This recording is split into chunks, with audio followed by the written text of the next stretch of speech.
Boston Globe had great sports columnists. Ray Fitzgerald, Lee Montville, Bob Ryan, great sports columnists.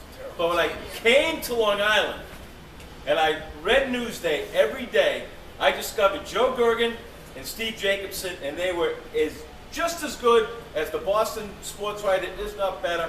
And every day at Hofstra, I used to love reading their columns, and now they're both retired, and they're both in the greatest city in the world, Long Beach. Let's give it up for Joe Gergen and Steve Jacobson. Joe, talk about your passion for writing and your passion for spending your life here in the beautiful city of Long Beach. The second one's easy. I came to Long Beach because of my wife. She grew up here.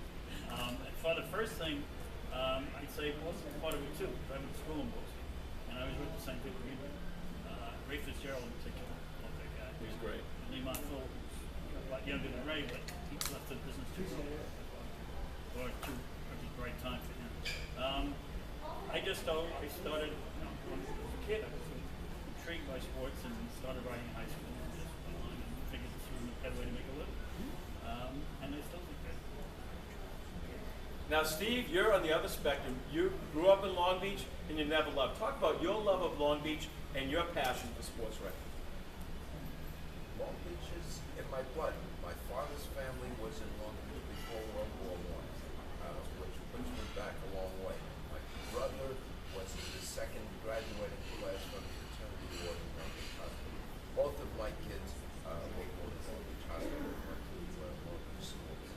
So I'm in Long Beach because it's a good place to be. It always has been. It was great in the summer. The schools were good, and there was pretty good proximity to the Brooklyn Dodgers, which was very important. We got on the train in Long Beach, we got off the train in Brooklyn, and you walked 2 blocks to Evans Field, and sometimes even went near the stadium. Long Beach is still Long Beach. Storm or no storm. Still some good stuff here, and after 7 months in exile, we're back in our house again. Joe, talk about the bond that you and Steve had, because so much in common. Great sports writers, but both from Long Beach, and still good friends to this day. Talk about the bond and so much that you and Steve have in common over the years. First thing was probably the Brooklyn Dodgers, because I was born in Brooklyn. I've been a Dodger fan my life, and found another one over here, even though he came from Long Beach. I think it's just, not only did we like the Dodgers, we appreciated baseball, we appreciated people who not only played well, but acted in a classy manner. I think we just had we disagreed on other things, especially in the papers, but in terms of what we appreciated about sports and the excellence part of it, and also people who don't live and die with sports, but understand its purpose and its place in society. People, players athletes who enjoyed playing, but also had a sense of where it belonged. Winning wasn't everything, it was some part of the game. And so we both had appreciation for that. And people don't always win. I mean, people lose what they go through and what it takes out of them. So I guess we just have a certain view. It's maybe a little different than people who just live and play the game like anybody. There's a lot of entertainment sports. There's a lot of amusement. There's a lot of sorrow and joy. I mean, it's a life experience, I guess. We both maybe appreciate it. Steve, you were part of an era that, in my opinion, there was never anything like it. And that's the soap opera of George Steinbrenner, Billy Barton, Reggie Jackson. There was never anything like it. There was a major controversy and story. Billy's fired, Billy's rehired, George said this, George said that. What was it like covering Steinbrenner and the Yankees and all that controversy during that time?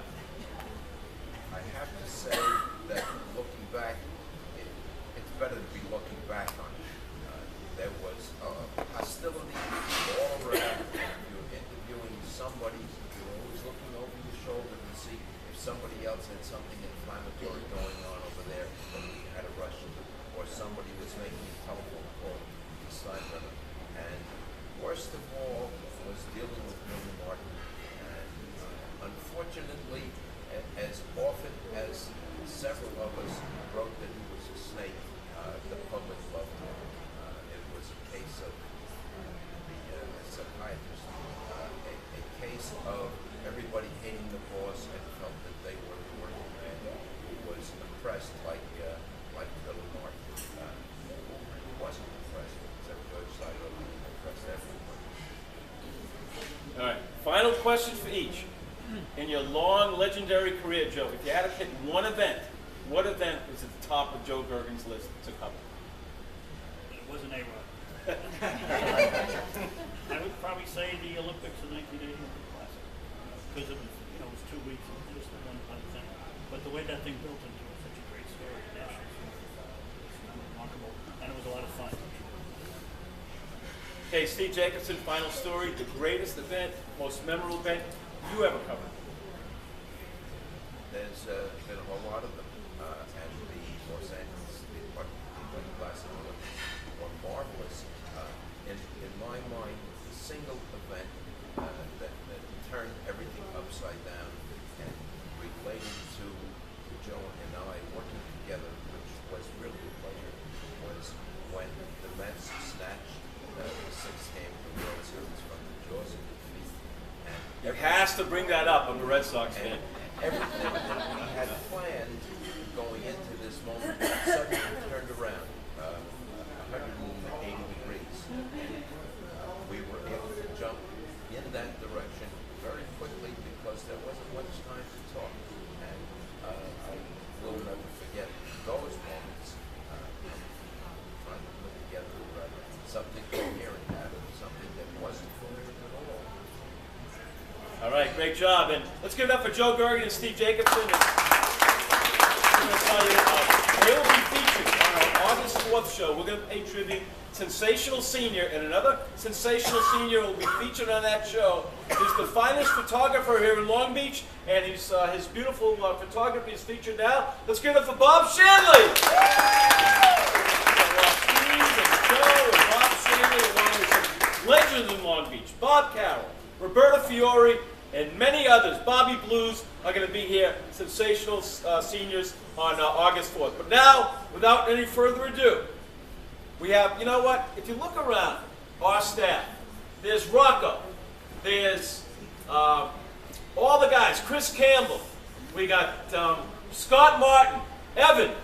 We got one thing in common, we're all guys. I felt we needed a female presence, so I got a woman who's an amazing community activist. She does so much in the community, and we created a new segment which has been fabulous, hosted by Ellen Kramer, called The Leading Ladies of Long Beach. And in Ellen's segment tonight, she's interviewing the one and only Denise Ford. So